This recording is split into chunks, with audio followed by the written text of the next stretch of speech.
Hello, hello, hello, and welcome to another SCOUTCAST brought to you by Fantasy Football Scout. As always, you're joined by me, Andy, FPL Mode, and in a week of free hits, blank game weeks, and probably one of the swingiest game weeks we've ever had, we are joined by the ever-reliable duo of Nacho and Hibbo. Nacho, how's it going, my man?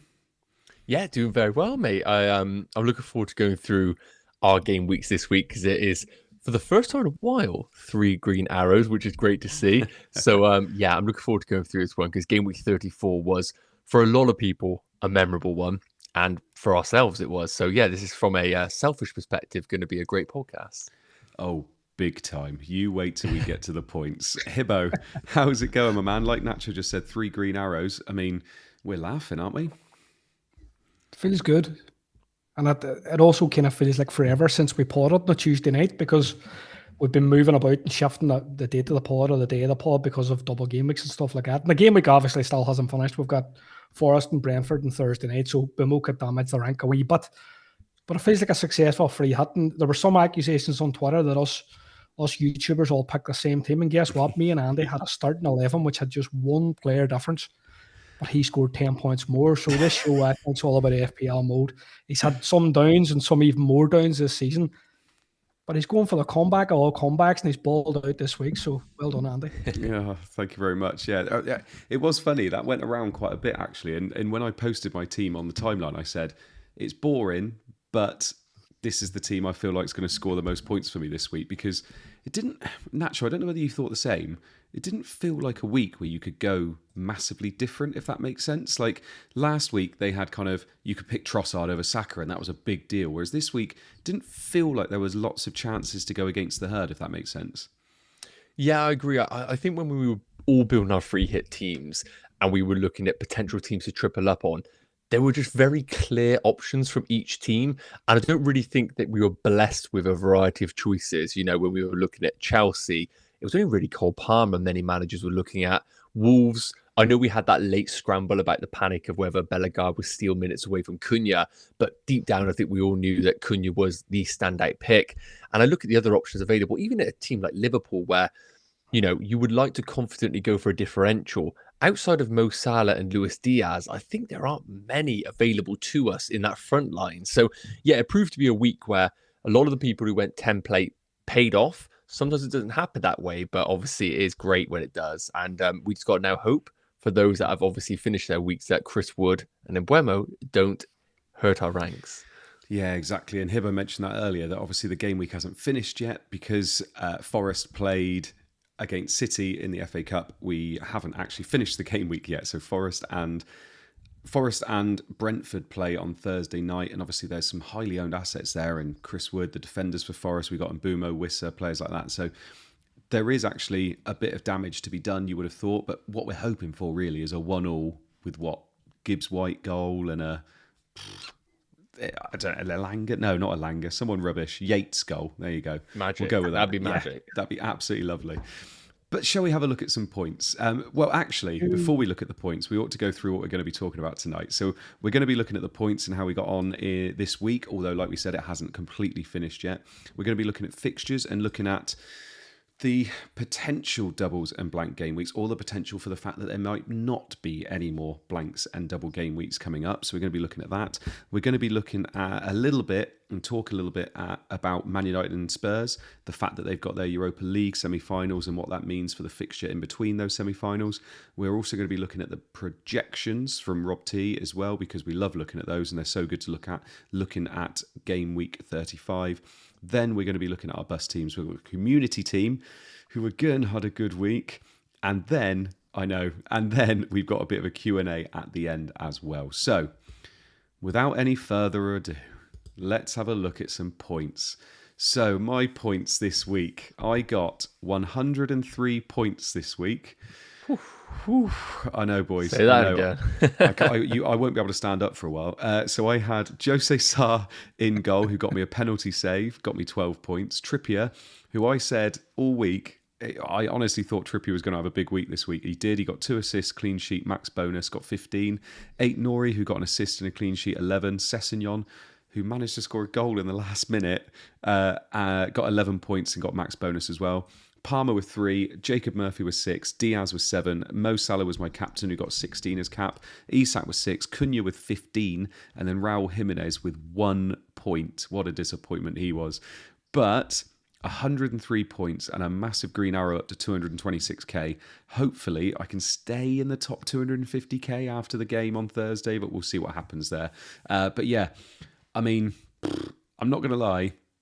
I was doing my cooking for my boys and I was cooking and Jose Sarr saved the penalty, which obviously saved me 2 clean sheets there.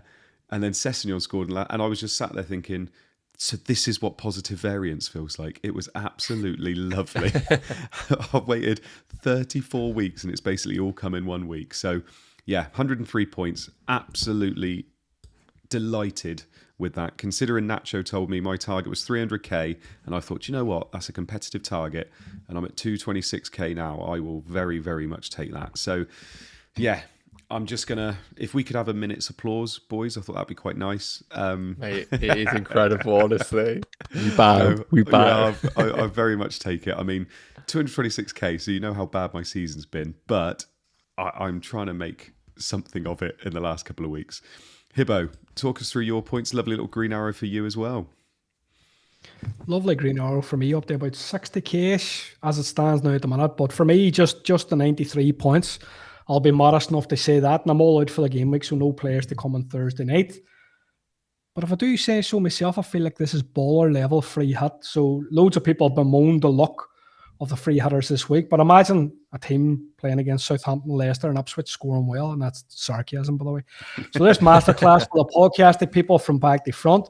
Leno with 2. So this was my only real error, let's call it an error, because Jose Sa was on the bench with 12 points, so sad face. And then at the back, I had Aitnery's 11, Sessegnon's 11, and Trippier with 15, which was basically the stuff of dreams. And midfield, we had Salah, Captain, 8 points times 2, Luis Diaz with 7, Murphy with 6, and Palmer, who we debated at length last week, with a blank and 3. But I think a clean sheet point for Palmer feels like a haul these days. Up top, we had Cunha's 15, Isaac with 6, and a blank and single point return for Raul Jimenez. So obviously, Sa was on the bench, and me and you were texting on Saturday morning at about 10:30, Andy, and I was humming and hawing about a goalkeeper change, and I didn't do it. So I kind of kicked myself a bit for that. But look, it was a good week, and it was a memorable week, and I just want to say a few words about Sonaldo. He's one of our own boys at Scout, and he absolutely smashed a free hit. He had the exact same backline as you, Andy, and he received a wee bit of criticism on social media for celebrating a big free hit because he's been struggling for rank this year. Celebrate your ones. You know, I've been playing this game now for 13 years, and I think what you remember and what endures is, like, I'll look back and remember a Giroud hat-trick when people didn't know him. I'll look back and remember Baines scoring 2 as a defender.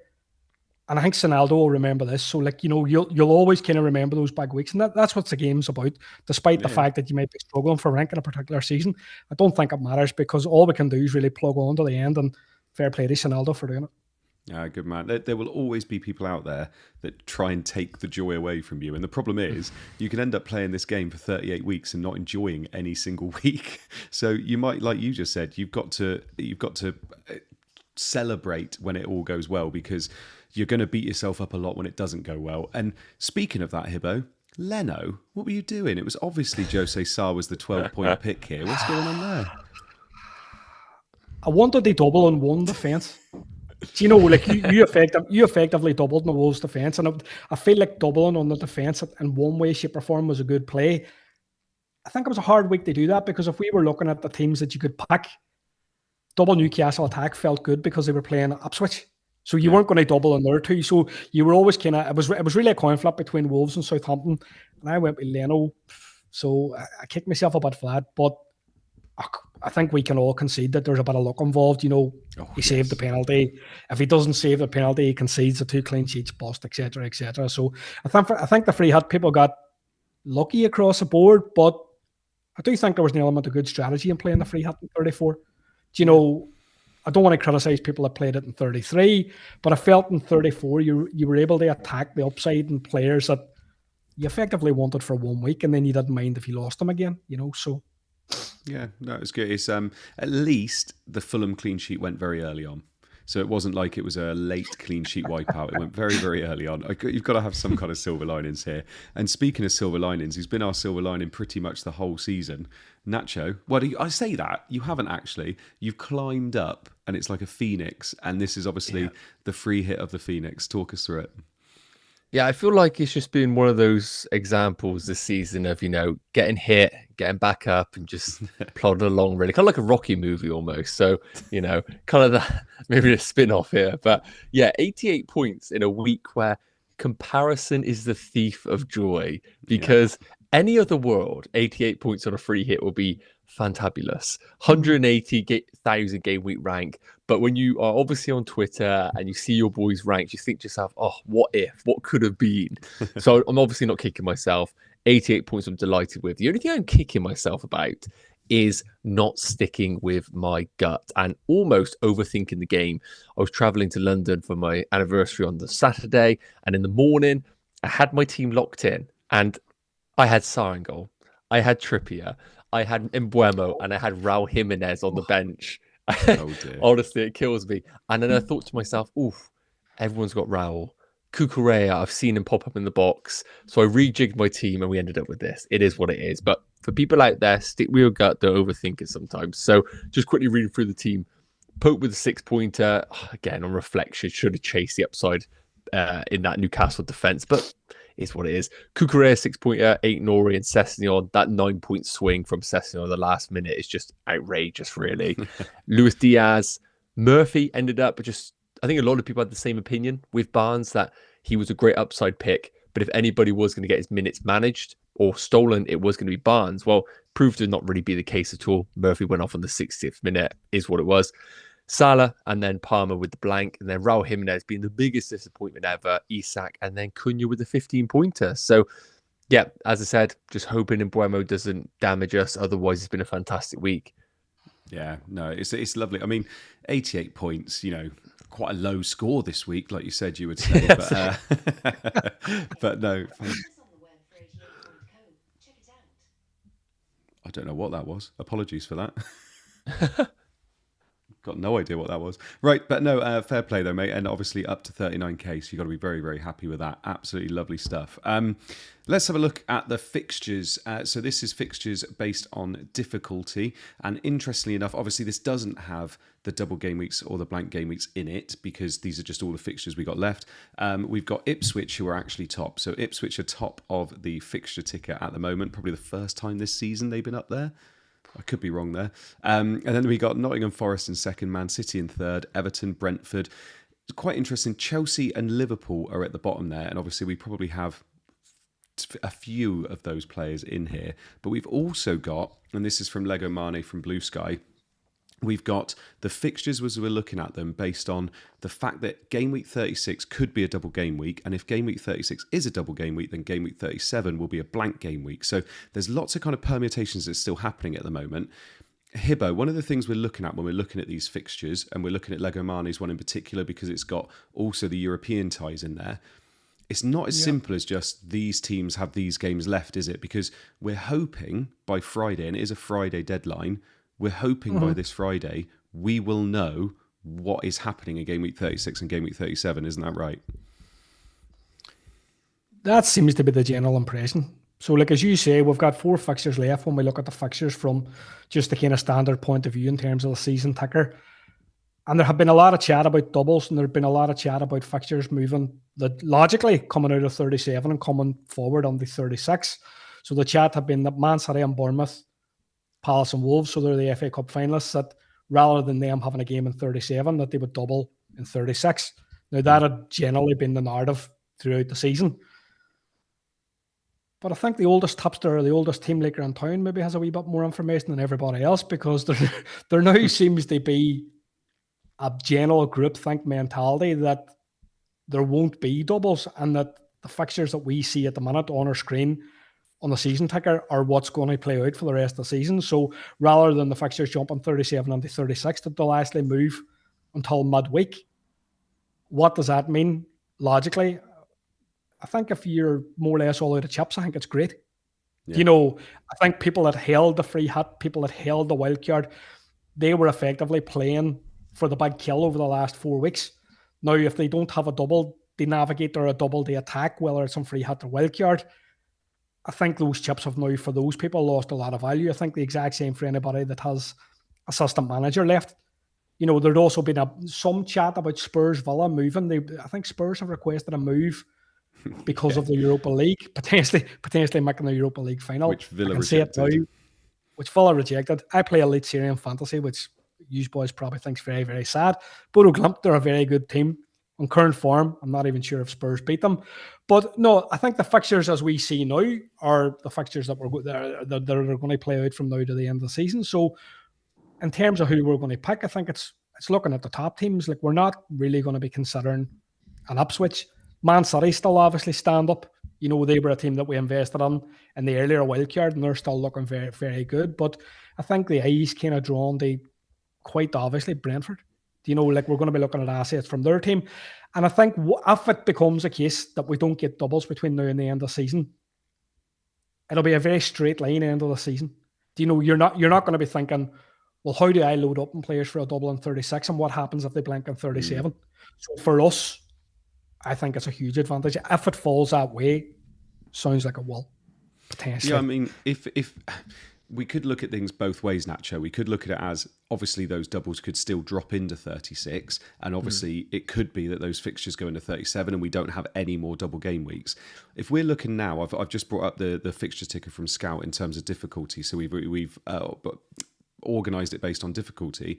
If you're looking there, is there any teams that you're looking at and thinking, well, if there aren't any more double game weeks and there's no blank game weeks, I fancy some of those assets to finish off the season? Because, as I said earlier, it's not as easy as just saying, look at the fixtures, because we've got European ties, we've got FA Cup finals, we've got, you know, like I said, the potential of blank game weeks and things. Just looking at that fixture list there based on difficulty, is there any teams that kind of stand out for you? Yeah, I think also as well, I think motivation for teams is really important at this end of the season. I think probably half of the teams in this league at least have something to compete for, where they're going to rock up every week and you can trust that the best 11 is going to get selected as best they can, with injuries being included, and also are actually going to turn out and not just be on the beach. So first and foremost, I think Forest are a team of consideration. When I'm thinking about forwards available who I trust, Chris Wood with that Leicester game at home in 36, and a possible Champions League clash against Chelsea on the final day of the season. I do like Nottingham Forest. Defensively, though, I think Thursday is going to be quite clear on whether we trust them or not going forward, because their numbers have fallen off a little bit. Obviously, Man City are a consideration. They always will be with the assets, but I feel like a lot of people are already invested in those Man City players. And it's quite clear now that Vardy, Omar, Mouche are really the ones that we can go for. I think the big one really is, we spoke about Brentford. If you can get a cheap Everton defender, I do think there is some upside there. Now, we speak about motivation. I don't look at Everton and think to myself they're chasing anything, but I also do look at the manager and I think to myself, it's somebody who is fresh, similar to Vita Pereira at Wolves, who isn't just necessarily trying to see out the season. So Ipswich at home in 35 and in 37 against Southampton. Really good, cheap entry points for those that are looking for defensive coverage out there. So I like all those teams. I think there are definitely ones to avoid in Spurs, Man United, Arsenal with the Champions League involvement. I just want to give a quick shout out to Aston Villa as well, being out of everything. And Rashford's injury has made Ollie Watkins also a really standout pick for those that are maybe looking to pivot away from an Alexander Isak. No, I like it. I thought it was interesting there what you said about Everton. I mean, who would be your Everton defender of choice if you were having to pick one? Because like you just said, Ipswich at home, Southampton at home. I mean, they're pretty good fixtures in terms of looking for a clean sheet, aren't they? So, clean sheet. So what I'm getting told off for how I say clean sheet, apparently. So who would be your Everton defender of choice? I mean, look, with Everton, it's worth noting we are just going for the clean sheets. And I don't love the idea of using one of your few transfers available this season for an Everton defender, but I still think it's Mikalenko at 4.3 million. I looked at O'Brien's price, obviously starting at centre-back or at right-back. Looks like he might remain at centre-back for the rest of the season. He's 4.5 million. Mikalenko, guaranteed game time at 4.3 million would be my entry point in that team. But again, do you want to spend your last few precious transfers on Everton defender? I think some people chasing rank in mini leagues may look for a bit more upside than that of just an Everton defender. Yeah. And I tell you what, Hibbo, looking at this fixture ticker here, I guarantee you, if we were to do this next week, there's one team in here that would be a lot higher than they are right now. They've won, I think it's 6 games in a row, free scoring, just kept a clean sheet. They got Brighton, Crystal Palace and Brentford to finish the season, but they've got Man City away this week. Wolves, someone like Cunha, is he going to finish the season really well? Brighton, Crystal Palace, Brentford, teams that do concede goals. I mean, surely someone like Cunha's got to be in our thoughts as well. I think definitely. I think not this week. Like away to Man City, not this week, surely. But, there was a lot of narrative around Cunha last week. Wolves fans apparently didn't want him on the team. Looked like Cunha couldn't care less. He came back and he played absolutely out of his skin. The reality is Cunha's leaving Wolves. He's leaving for good money. It looks as if he's leaving for 60 million. And he's had a standout season. I think he's a great asset. I think the Brighton, Palace, Brentford fixtures are good. Wouldn't touch him this week. I think touching back to the point in Everton, I'm buying a defender generally. Like I think at this stage, I'll have 5 free transfers between now and the end of the season, or 4 free transfers between now and the end of the season. I don't think I'll buy a defender if at all possible. I'll try. That'll be something I'll try and avoid because I'll be trying to use them as high ceiling picks as best I can. And I feel like maybe attacking mids and forwards is the way to go. But for me, Brentford are the standout here. Like, I'm looking at home to Man United this week, and I've said it before this season.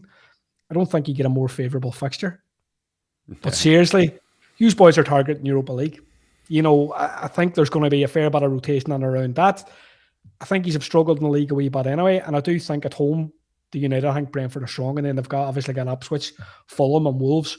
So I think on paper, I'm really focusing here on the teams that we don't have players from. And like I'm looking at Brentford and thinking, I want a piece of that. Yeah. And there is so much, like we're looking at the ticker and we're looking at, say, Spurs and United kind of sitting around mid-table. You can discount both because there's going to be huge, large-scale rotation.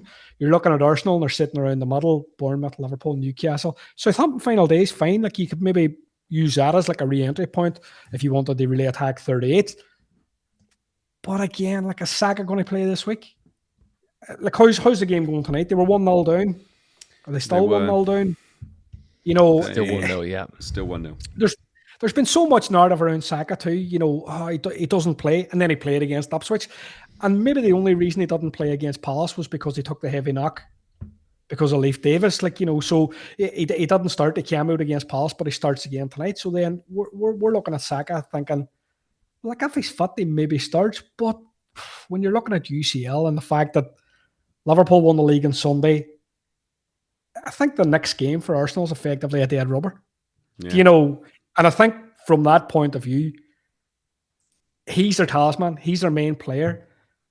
If the tie's in the balance going on to the second leg, they have a chance with Saka. Without Saka, I feel like Arsenal have no chance.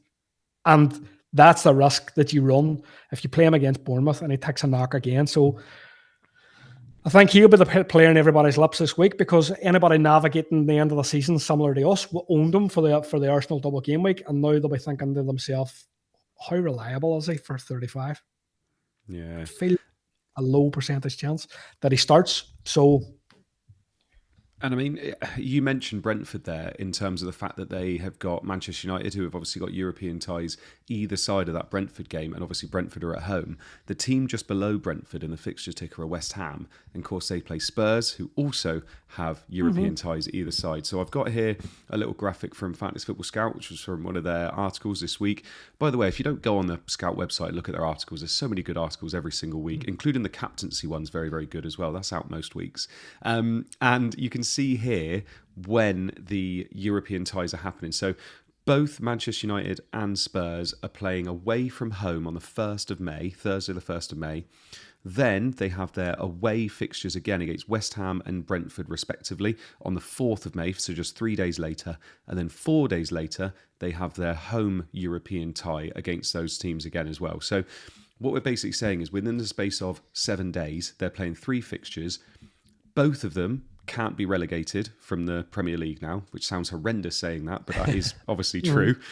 And both, this is their only chance of having European football next season. And it's obviously being Champions League football as well. So they're going to be going all out in those fixtures. This basically means that West Ham and Brentford have almost a free shot against Manchester United and Spurs. Now, Nacho, we've been speaking about Mbeumo already, but one player that's done very, very well over the last couple of weeks, I think in the last 4 weeks, he's got 2 assists, 2 goals.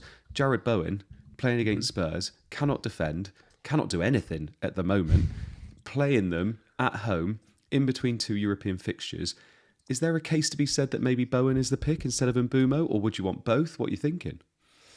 Yeah, I think Bowen's a really interesting one because I think with Brian Mbeumo right now, I think there is just a lot of confidence in him as a player and also in Brentford as a team. Now, of course, Brentford do slip up. That's why they're not necessarily in the top 6 or anything. But I think when we invest in Brentford as a team, it's very rare that we don't get a couple of big chances each game. And when you do own a combination of Mbeumo or Vissa, and you look at the stats, you can usually walk away and say to yourself, I was unlucky not to get something in that game.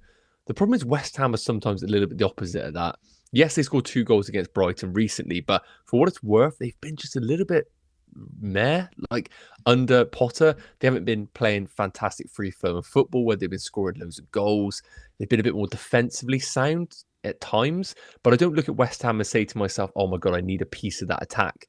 On the flip side, though, it's worth noting that if West Ham are going to do well in these games, then Jared Bowen's goal involvement is going to be ridiculously high because it always has been in this West Ham team. So, firstly, Mbeumo is just absolutely the priority over Jared Bowen.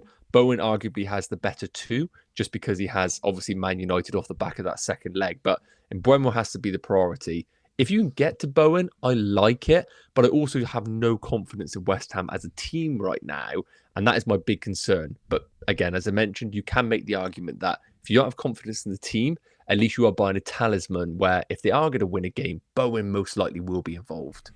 Yeah, I mean, Hibbo, if you already got Mbeumo, would you say Bowen is the next natural pick to do this week? Because, like I said, that fixture is pretty lovely this week. It is, and I think you make a great point about 2 teams being very heavily involved in Europe and targeting them could definitely be the play. I do have similar thoughts to Nacho. I do think that West Ham as a team I don't think they're exactly clicking. I think under Potter it's been a bit of a toil. I don't look at their assets and I get super excited. But I think if you've got Mbeumo and you need somebody else in your team, I think Bowen's probably the next best. But for those that don't have Mbeumo, he started the season and, there was loads of people that weren't really on the Mbeumo train. And then at different points during the season, people would say, oh, he's playing too wide on the right. And he smashed 200 points for the season. He's come on as a cheap asset under the season on pens. There's so much to like. And he's the kind of player I just don't see him being at Brentford for very long in the near future. It looks to me that he's had such a good season from a football perspective that it's probably time for him to kind of kick on and move to maybe a club challenging for kind of top 5, top 6. And I do think he's got that quality. So I think if you don't have him this week, I think he's the absolute lock. But I think if you do have him, I would agree that Bowen would be one to target, I think, definitely. Yeah, I mean, Mbeumo is one of those rare players as well because he's on penalties too. He's just got that potential to go massive, hasn't he? He's got that 20-plus pointer in him, and even though he's playing against United, you can easily see it there as well. United could just completely just say, yeah, that's fine, roll over and just do whatever you want to me.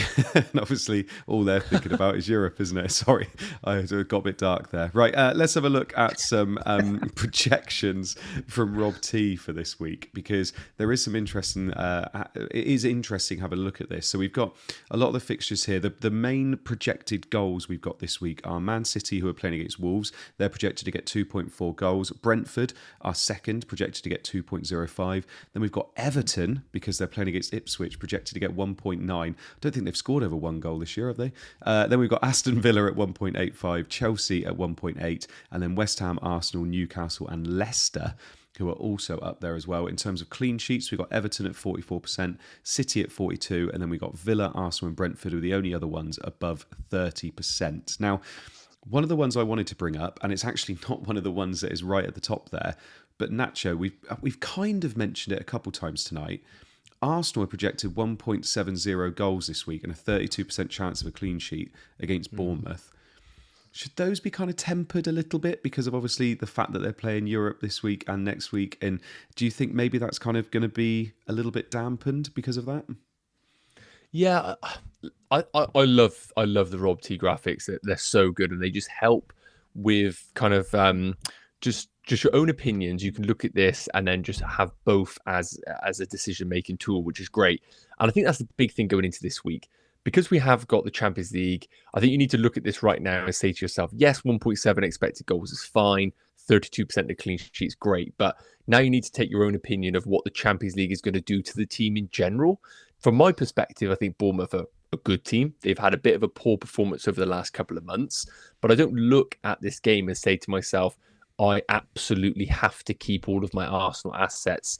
I think they've got a tricky second leg away against PSG, which currently they are trailing in, and they're obviously going to have to completely focus on that. They know they got top 5 completely secure, if not second. And I personally think, alongside having Liverpool the following game week, that if you want to part ways with an Arsenal attacker like a Bukayo Saka, it is absolutely fine. But of course, the numbers do suggest that if Saka was to get 70 minutes, he's a good asset. I just think I'm looking at the numbers for Brentford, who are higher than that of the Arsenal game, and everything just leads towards Mbeumo once again from a Saka transfer. So if you had to say now, how many minutes do you think Saka plays against Bournemouth? Oh, huge. I'm going to say, I'm just going to quickly check to see. I've got to ask you two the hard questions, haven't I? Yeah, too right. That's where the big bucks are made. Exactly. I'm going to say, well, he's still on the field right now. He's going to play 90 minutes in the second leg against PSG. And I'm going to say that he's on the bench against Bournemouth. I see absolutely, if I was Arteta, I would see no reason why I'd risk it. And I don't see him, if they're say 2-0 up, I don't think he comes on at all either, does he? Surely. I just don't see the point, really. I just don't. I don't see any reason, like rhythm, things like that. There's just no need to take the risk. And even so, I just don't see this game, for example, Arsenal walking away 3-0 winners or anything. And right now, with some of the games that we have available to us this week, even though on paper they don't sound great, I think just clinging on to that potential of Saka playing 70 just doesn't make a lot of sense to me. Yeah. Hibbo, is it a bit of a shame looking at City with the fact they're projected 2.4 goals this week? They've got lovely fixtures. Is it a massive shame we don't have a mid that can compete with, an Mbeumo, a Bowen, someone like that, looking at the fixtures moving forward? Because with the fixtures we've got, we should be able to go for, say, like a De Bruyne or something like that, shouldn't we? This week we might be able to. They play on the Friday. They're the first game. And once upon a time, I suppose Man City's team was one of the hardest to predict, but now it's quite calmly leaked. So I think there's a fair chance that this week we'll find out if people are playing. So I think managers in the boat that they have, say, De Bruyne, like myself, people that have, say, Savinho, I think there's a chance that you find out if your mud's going to play or not play going into the Friday night fixture. So going beyond that is slightly trickier, but I think once we reach this stage of the season, it's one game week at a time. And I do think, Gvardiol's obviously a lock, Marmoush is a lock, and very much in the captaincy conversation. But I think if you've got a mud, even Foden, like De Bruyne, Savinho, wait until Friday to see what's going to happen in terms of anything coming out. Because if they do start, I think you obviously play them because they're projected top here with 2.4 goals. It's quite a bit clear. Just to say, this market data stuff that Rob T does, it's all based on the weight of money and who's backing who in terms of the betting markets. Now, because of that, rotation for United's baked in. That's why Brentford are higher. Rotation for Arsenal is baked in. Arsenal at home to Bournemouth should be higher than 1.7. Yeah. But this is already kind of baked into the price. But I think what you can see is that there's also kind of market movements. And what you can see from time to time is Rob will do a piece where he shows you how the price changes over time. And what you could find happening is if it's leaked that Saka isn't going to start, that Arsenal's goals start to drop from 1.7 to 1.6, 1.5, because there's a bit of rotation feared. They touch on your question to Nacho, and I think it is a very important question. You're asking to kind of guess Saka's minutes. Mm-hmm. That's the problem. That's essentially the problem. We're going in towards the end of the season. We're looking at an asset who's about £10 million, roughly, give or take. And we can't call those minutes. We're thinking he might play 30, 40 minutes. If he starts, does he play any more than 60, 70? So really, where are you going to put his minutes? I think you have to consider both sides of the coin, and you're going to put them around 50-ish because he could cameo, he could come off early. And I think with that in mind, that's why people are saying, well, look, Saka's a kind of player that you could come off. And I think by the same token, their fixture after that isn't great. They play Liverpool, I think, in game week 36. Yeah. So, all things considered, and the fact that they do go to PSG away, as Nacho says, I think that you're going to see that as a very kind of vogue transfer going on Friday. Vogue. Lovely little Madonna reference there from Hibbo. He loves the references every week. I ain't getting on no plane. Nacho, we do have to talk, and I didn't think I'd ever say this season, but we do have to talk very, very briefly about Everton and Leicester. Because Everton obviously have Ipswich at home. Leicester obviously have Southampton at home. Give me an asset from both you'd like to own. Please, just one from both. Go on. Well, mate, I'm not the guy to ask about Everton over here. That's Hippo's job with Beto, isn't it? Yeah. That's it. But look, if I had to pick an Everton asset, I would only lean towards the defenders. So it would be a Mikalenko. But again, I just don't want to use one of my free transfers on one of those. In terms of Leicester, I'd rather burn a transfer. I think Southampton are better than Leicester. Fair. Hibbo, you agree with that? I do. Like if you were asking me to pick a player that I think could score points this week in isolation, like I think Vardy, obviously against Southampton at home, he's come out and said he isn't going to stay. Like there's a wee bit of kind of romanticism about that, and it's again a game he could score in. Like he missed a penalty obviously against Wolves, and like this is his chance to kind of right his wrongs like before the season ends. I do agree with Nacho. Like, we obviously got in Everton at a point in time because they had doubles and stuff like that. Now Beto wasn't even nailed. He's been on the bench at times and stuff like that. So I think if I had to pick an Everton player, it would probably be a defender, but I'm not going to be using my transfers ideally on defenders from now to the end of the season. But I think in isolation, if you were going to pick two, I would say Vardy and maybe Beto. Maybe. Yeah. Right, so let's have a look at some of our bust teams then. Well, not some of them. We're going to look at all of them. So this is my bust team. This is my team that's come back to me after using my free hit. I've got Raya in goal. I've got Gvardiol, Saliba and Ruben at the back. So I'm looking for just 2 clean sheets, which I actually quite like.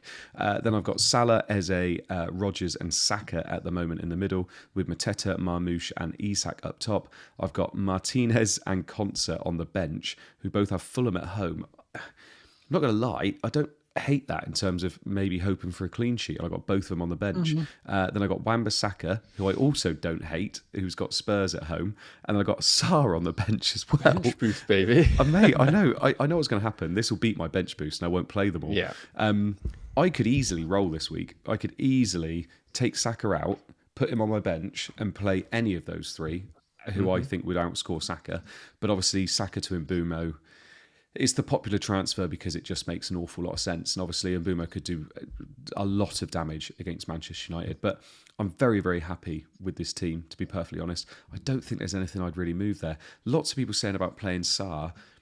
I don't know who I play Sarr for unless, obviously, I didn't take Saka out. That's the thing. So I pretty much, I'm happy with this team. In terms of captaincy, though, I'm finding captaincy quite tricky, if I'm perfectly honest. It won't be Marmoush. And I don't really fancy Salah away to Chelsea either. I don't think after winning the Prem, I don't think... here we go. I don't know. I'm not 100% on captaincy this week. I mean, Mbeumo against United could be good. So, yeah, I'm not 100% on captaincy at the moment. But there's nothing really too much to discuss with the team. I think the team look absolutely fine. And there was a weird narrative that people that free hitted in 34 would be coming back to an awful team. But... I'm not going to lie. I don't think I could get too much better with this team. No, I think that's good, called mate. Go ahead, Nacho. Sorry. No, I was good. I was going to say I think the team looks absolutely fine. I think the problem is every single week the strategy is who has Southampton, who has Leicester, target those teams. Unfortunately, this week they play against one another, so naturally the fixtures are never going to look fantastic because you don't have one of those 2 games available to us. Yeah, exactly. Hibbo, anything? No, I agree. I think your team's good, and that narrative's known as the Andy Martin narrative. And Andy gets the wild card now, and he gets triple Everton. But I think lots of his commentary is obviously tongue in cheek, and like if we look at how strategically how the chips went over the last few weeks, obviously a bit of luck involved. Like Andy will be probably secretly thinking that the people on Free Hit 34 called it right. But no, I think your team's very strong. I think captaincy is a good conversation. I've yet to rate captaincy. I won't be going for Salah, personally. Did you see Salah skip the early gym session for the first time this season? Oh, After, big time. after winning the league. It was like Love it. Soboslai or somebody took a picture in the gym and said, Salah's not here yet. So Disgusting. maybe that's a sign that he's easing off. Well, at least you know he's not, hungover, because obviously he doesn't drink. But I No. think it would be no. But it would be. I do think captaincy is interesting. I tell you what, if we look at all three of our teams, then we'll talk a little bit about captaincy at the end. So Hibbo, this is your team. I mean, it's extremely similar to mine. I think it's just one player different, actually. Talk us through it.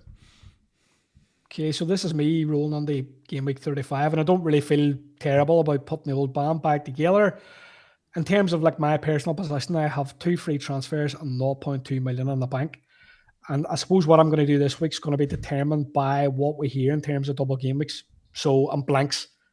I won't make any transfers until we hear. And I think that's kind of become a content creator cliche. Like you say, hold your transfers until the Premier League make an announcement.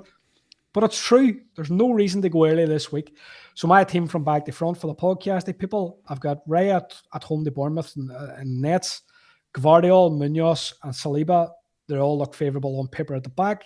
I've got Rodgers with Fulham, Salah, Chelsea, Sarr and Saka finishing off the midfield. And then up top, Isak at Brighton, Matera and Marmoush. So I suppose looking at my team, I'm kind of similar to you. It's like, where do I make my transfers? And essentially, what is my weakest link in this team? So I think that all over, I feel like my team feels strong. And if I look at my midfield, even as a 5, because like, let's say I include Savinho under thinking, because as we've said, City play on a Friday night, there's a chance that we could find that he's going to play. I think I've got options. So technically, the fear is Saka must out, but I could drop Saka to the bench. That's an option, similar to yourself. Like, I can bring Savinho on to play if it looks like he's going to play. So, like, we did touch upon it. Like, he cameoed against Palace after coming off. This is Saka. He started against PSG tonight. We think he's going to play the full game next week. I think you could argue with Saka, if he's fit, he starts. But, like, we've already said, look, their season's in the balance right now in terms of UCL. The league's over after Liverpool did the business on Sunday. So do Arsenal risk him? I don't really see it. So, like, if I'm looking at my team right now, where do I make my transfer? Saka out for who? In Boomer, wouldn't it? Sounds like I'm boom, but I've got a very important head-to-head game this week, so I don't want to give too much away. Well, luckily, we're probably going to be looking at Nacho's team now, and I don't think he's thinking of doing Saka to Mbumo, so we're lucky. Honestly, you're going to click next on the screen and nothing's changed in terms of our teams. I forgot how similar Hibbo and I's team that is. Obviously, I just went for the correct Arsenal centre-back last time where he scored in that double game week. That was all Kivior. So didn't want to rub that in. But just for those obviously listening to the podcast, I don't even need to read out my team. It's exactly the same as Hibbo's, but I just have Kivior instead of Saliba. So yeah, I'm in a very similar boat this week where if I get the early news that Savinho is starting against Wolves, I feel like I would want to start him, but who would I start him over? It would be Bukayo Saka. And then if I buy in Mbeumo, then I've got that problem of then I'm still benching Savinho with a favourable home game against Wolves. And we've looked at the numbers. They look good from a goal scoring perspective. So look, I'm going to let this Thursday game happen, and I'm pretty content with getting the Mbeumo move in for Saka, and just knowing that is going to be a season-long hold for the next 4 game weeks. Captaincy huge this week. Like, I wouldn't even rule out a Vardiel captaincy, where I'm looking at the attackers available to us. I think Marmoush is great, and I do think he's better than Vardiel. But just weirdly, I think that could be an amazing differential for maybe those that are listening and chasing a bit of upside in their mini leagues or overall ranks. The Liverpool-Chelsea game, speaking as a Chelsea fan, that has got a 1-1 draw written all over it. Liverpool are going to be hungover and not motivated. Chelsea are not good enough to take advantage of that. So that is going to be one of those classic moments where Chelsea won't be good enough to take advantage of it, and Liverpool will just coast a goal and it'll be 1-1. Hold me to that one. So I don't love the Salah captaincy. So currently on Marmoush. Yeah, so at the moment, Marmoush looks to be your captain, Nacho. Yes, as of right now. But if I was in a rank that I hated or I was chasing mini leagues, I don't mind the Vardy I'll pick as a bit of an upside chaser. Ooh. Hibbo? My boss team captain is Marmoush. And I'm not really considering, famous last words, I'm not really considering Salah this week. I think in a perfect world, if Saka was 90 minutes fit and he was at home to Bournemouth, he would probably be in these squads the best captain on paper. We're all going to sell him. Surprise, surprise, which is funny to say, but we're being dictated by X-Mans. But I think the man coming in might have something to say about captaincy. Brian Bumo.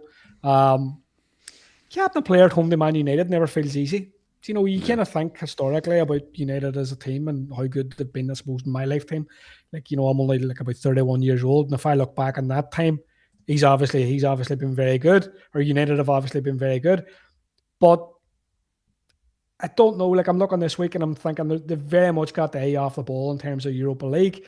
Their season's basically done for. I think Amarim will be happy to try and get some silverware on the cabinet.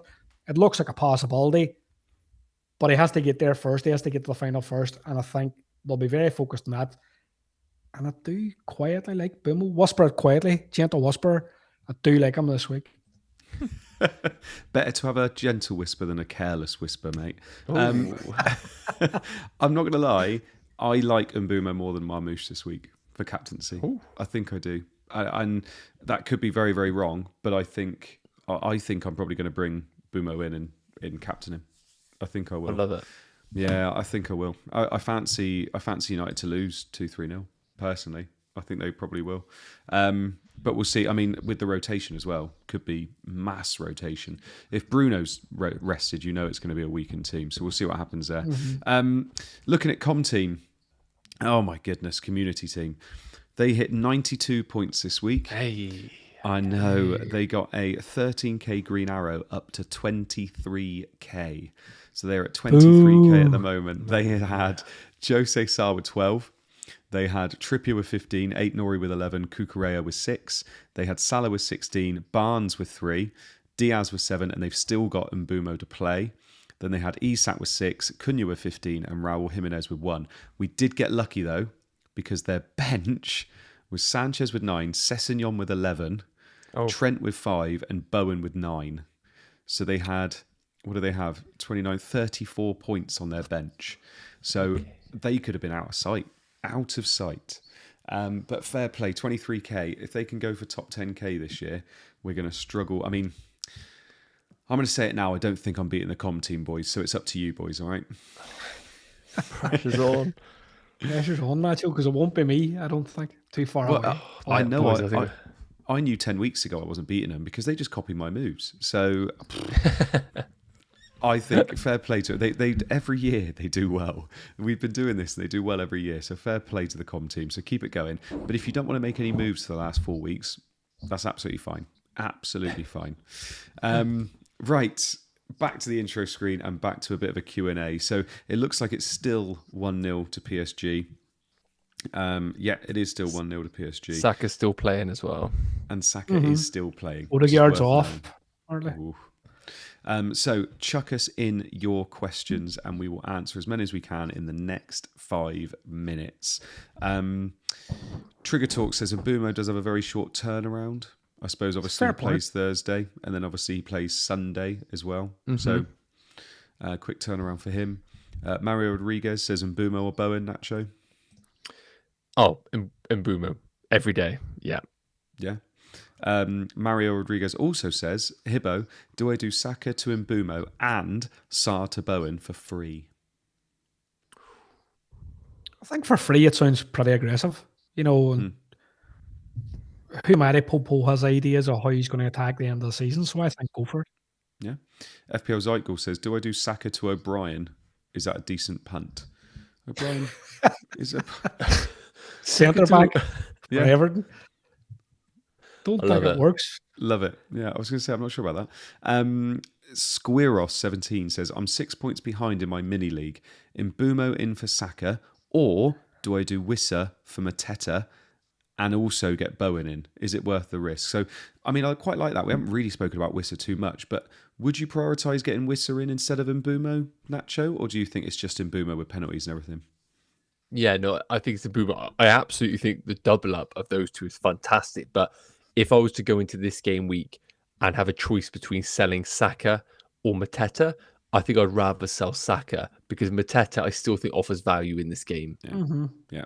Zeichel says, I'm so sorry. It wasn't O'Brien. It was O'Reilly I was thinking of. So, Hibbo, would you do Saka to O'Reilly? Definitely not. No. It's fair. No. If O'Reilly's a defender and he keeps playing as much as he is, he could be interesting to watch at the beginning of next season. But obviously him being a mid is ruined him this year. Mario Rodriguez also says, what are your thoughts on Isak triple captain? On Isak captain, because obviously they're playing against Brighton this week. What do you think, Nacho? I mean, like, would I be surprised if Newcastle were to put a few goals into Brighton, who, remember, they're obviously chasing Champions League football. Brighton, you would argue, is one of those teams that maybe are not motivated, still chasing Europa League or Conference League. So I do think Isak captain is a differential, but I wouldn't put him above Mbuemo or Marmoush myself. Yeah. Looks like Hibbo's having some fun in the chat. Trigger Talk says, Hi there, Hibbo. If you want an Everton player, get Gray. Hibbo's not even listening anymore. Look, he's playing. He's got other friends. He's too into the chat. Thank you very much for your Q&A. Obviously, we had about 200 people watching us tonight, but with the massive Champions League semi-final, I'm not surprised. I'm not even sure whether Hibbo can still hear us anymore, unfortunately. Well, I think we've lost him. Sounds come back. Sounds come back. Has it now? That classic. Yeah, exactly. Thank you so much for all the people in the chat who have joined us this evening. Hopefully you've enjoyed listening to us and maybe watching the Arsenal game in the background. And thank you so much as well. I know lots of you joined just to see my points this week, and I appreciate each and every one of you. So thank you very much. Hibbo, thank you so much for joining us this evening. I hope you enjoyed yourself. Great as always. Nice to score well on the free hit, and nice to see everybody get 3 green arrows. So let's see how the last 4 weeks go now, and fingers crossed from our point of view, no double game weeks. That's what we want to see. Crossed. Nacho, thank you so much for joining us this evening, my man.